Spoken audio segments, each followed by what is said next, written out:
Assalamu alaikum, comment allez-vous? J'espère que vous allez bien. Alhamdulillah, nous allons continuer sur les cours précédentes.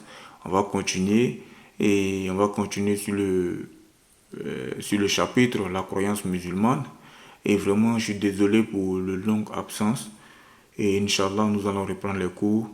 Et comme on a déjà vu dans les cours antérieurs, nous avons vu les valeurs enseignées par l'islam, partie 1. Nous avons vu partie 2. Maintenant, nous allons voir aujourd'hui, Inch'Allah, partie 3. Et donc, on va commencer. Je vais vous mettre le test et on va commencer, Inch'Allah.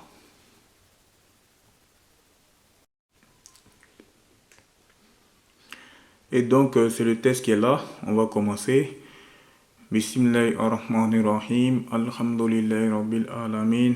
Ashhadu an la ilaha illallah wa la sharika lah. Wa ashhadu anna Muhammadan abduhu wa rasuluh. La louange est à Allah, le Seigneur des mondes, et que l'honneur et l'élévation en degré soient accordés au prophète Muhammad sallallahu alayhi wa sallam. Et nous demandons à Allah qu'il nous fasse apprendre de ce que nous ignorons, qu'il nous fasse nous rappeler de ce que nous avons oublié et qu'il nous augmente en connaissance. Et nous demandons à Allah qu'il nous accorde une intention sincère dans l'apprentissage de la science de la religion ainsi que dans son application.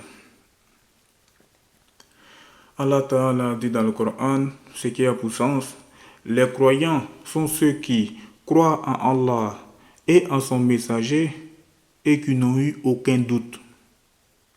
Donc dans ce verset, Allah Ta'ala nous dit, ce qui a pour sens, les croyants sont ceux qui ont cru, sont ceux qui croient en Allah et en son messager et qui n'ont eu aucun doute. Pourquoi ils n'ont eu aucun doute? Parce que le doute et la foi ne se réunissent pas dans un même cœur.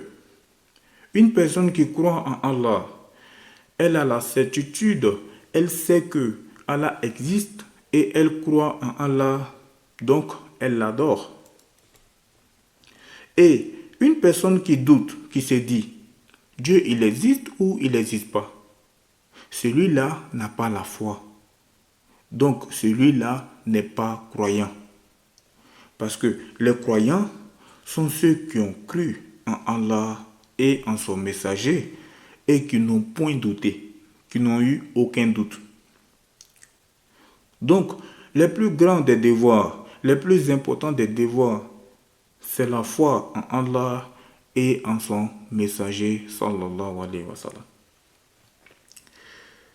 Donc, celui qui n'a pas accompli ce devoir n'aura absolument aucune récompense dans l'au-delà.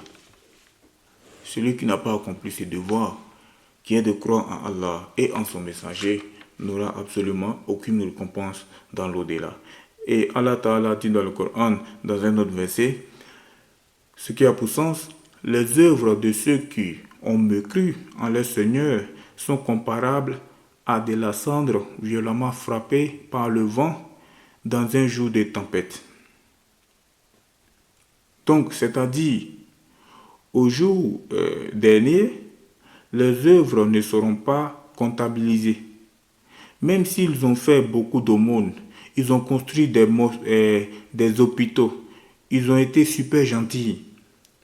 Mais ils n'ont pas cru en Allah, ils n'ont pas accompli le plus grand des devoirs. Ces gens-là ne mériteront pas le paradis. Dans l'au-delà, ils mériteront l'enfer. Qu'Allah nous en préserve. Amen. Parce que Allah nous a créés et il nous a ordonné de l'adorer. Allah Ta'ala dit dans le Coran, je n'ai créé, ce qui a pour sens, je n'ai créé les djinns et les hommes que pour qu'ils m'adorent. Donc, c'est ça le plus grand devoir qui nous incombe dans ce bas monde.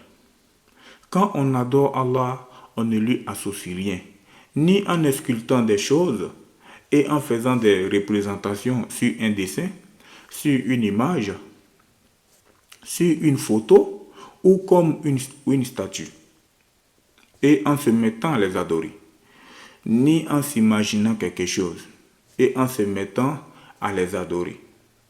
à adorer cette imagination. Parce que l'imagination, elle est créée. Allah a créé toutes choses. Même tes pensées, c'est Allah qui les a créées. Même tes imaginations, c'est Allah qui les a créées. Allah ne ressemble pas à ses créatures.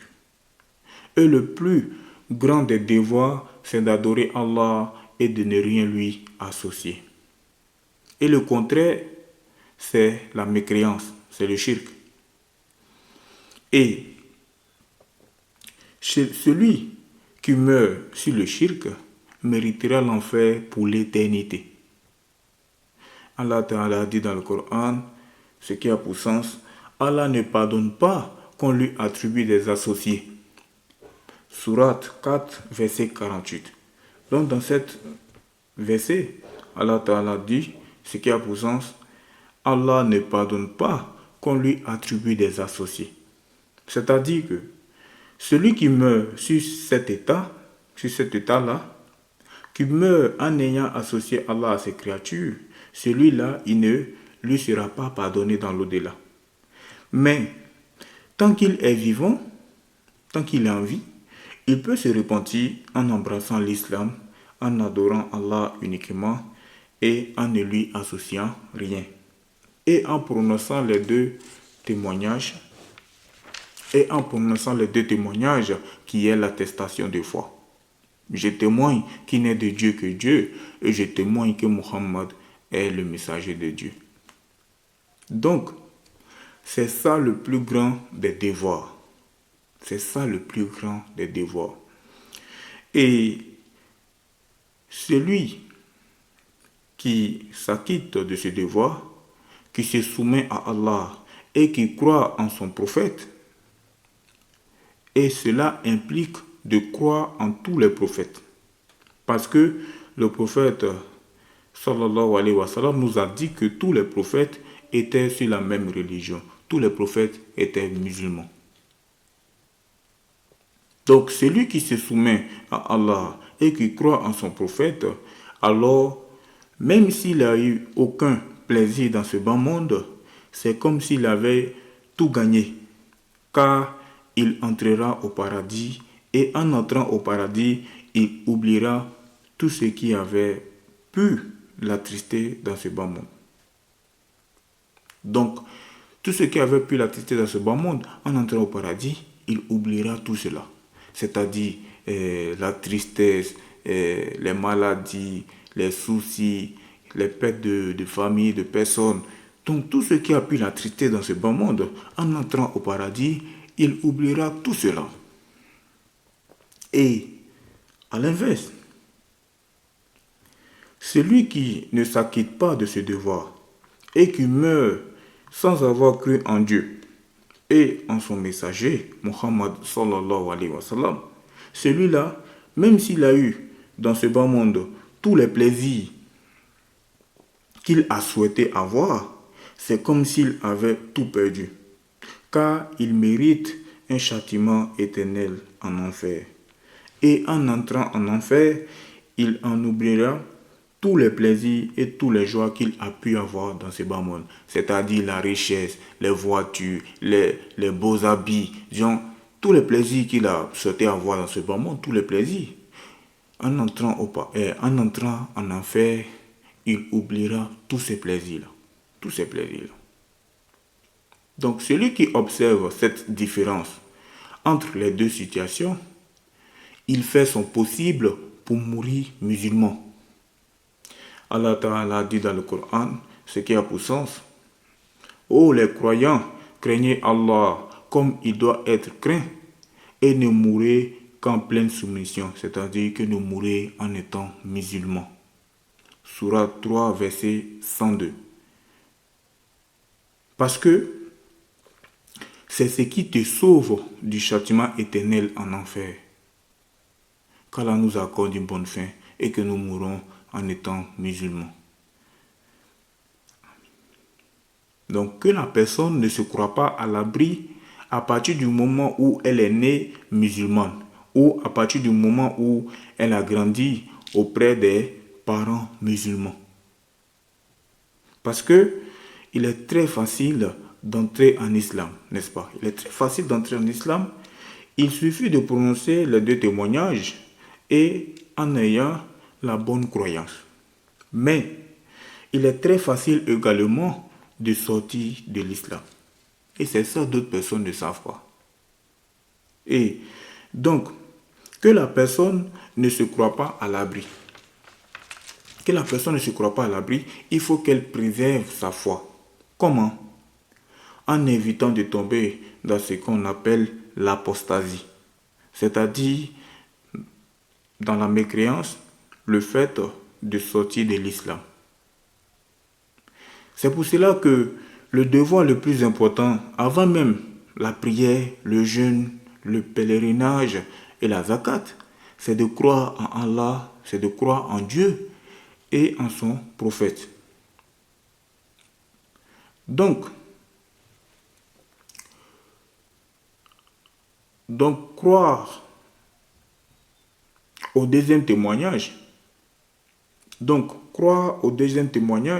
implique de croire au prophète Muhammad sallallahu alayhi wa sallam et donc de croire en tout ce qu'il nous a enseigné et transmis de la part d'Allah subhanahu wa ta'ala.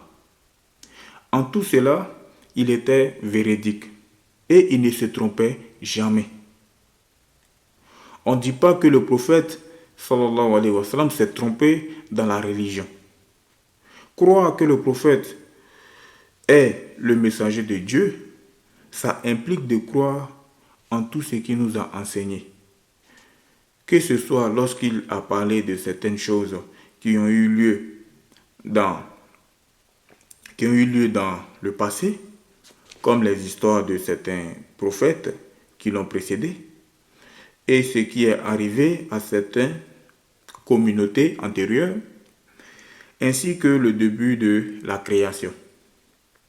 On sait que c'est vrai parce que le prophète est véridique, parce qu'il est le messager de Dieu. Il est le messager de Dieu. Il est véridique. Il faut également croire au prophète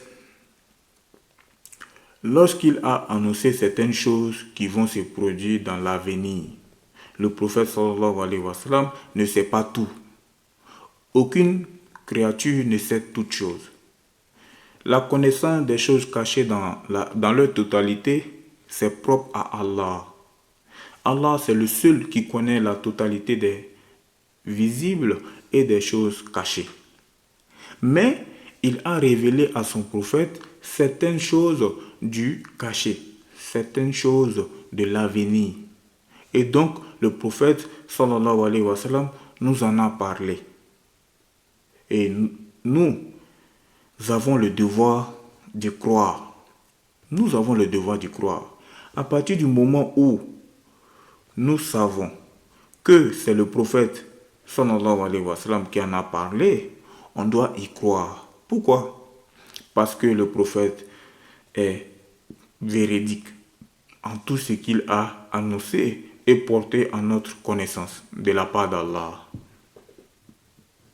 Que ce soit les choses de l'avenir, dans cette vie, après la mort ou dans l'au-delà, comme le jour du jugement, certaines félicités que le croyant aura au paradis et châtiment que le non-croyant subira en enfer, tout cela nous devons y croire.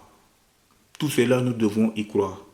Celui qui doute de ces choses-là, alors qu'il sait que c'est le prophète sallallahu alayhi wa sallam qui les a enseignés, celui-là en réalité ne croit pas que le prophète est le messager de Dieu.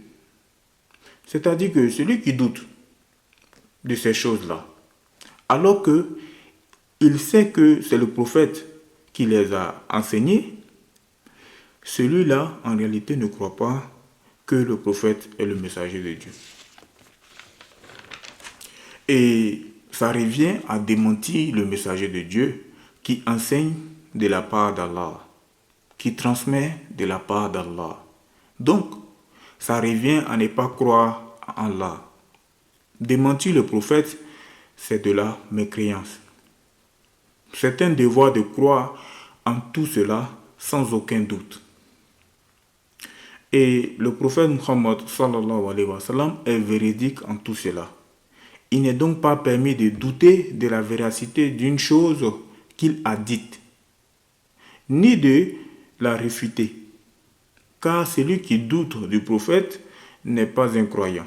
Certaines choses ont été interdites et le prophète a expliqué la sagesse de ces interdictions.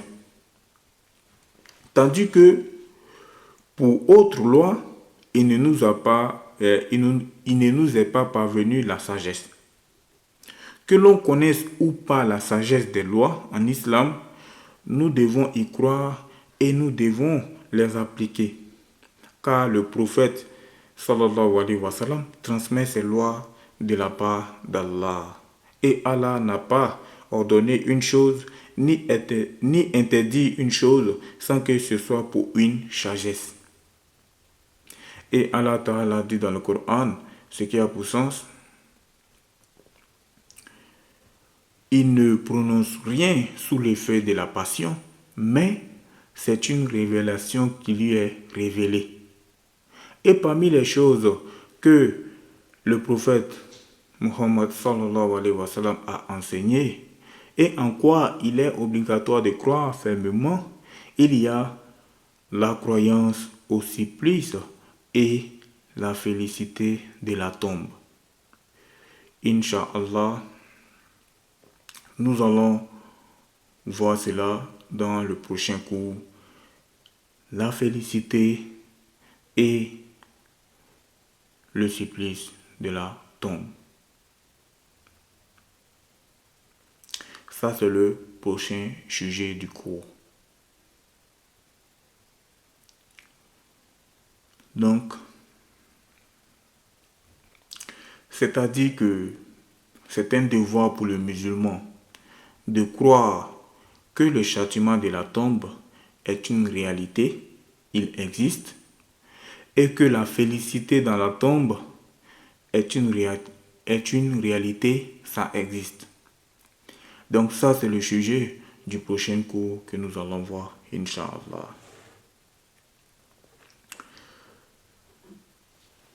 Donc, ça s'arrête là où on continue.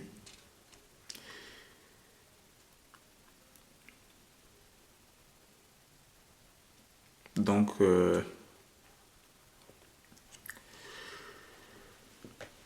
on va s'arrêter là, Inch'Allah. La prochaine fois, on va continuer sur la croyance musulmane.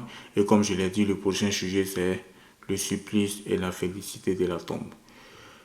Donc on va s'arrêter là pour aujourd'hui. Et voilà, Inch'Allah, la semaine prochaine, on va continuer.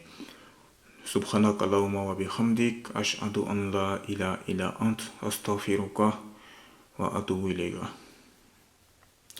Qu'Allah nous guide et qu'Allah nous préserve du châtiment de l'enfer et qu'Allah nous accorde le paradis et que Allah nous accorde une bonne fin, que nous mourons en étant musulmans et comme c'est dit dans le Coran. Et donc, c'est tout pour aujourd'hui. Assalamu alaikum wa rahmatullah.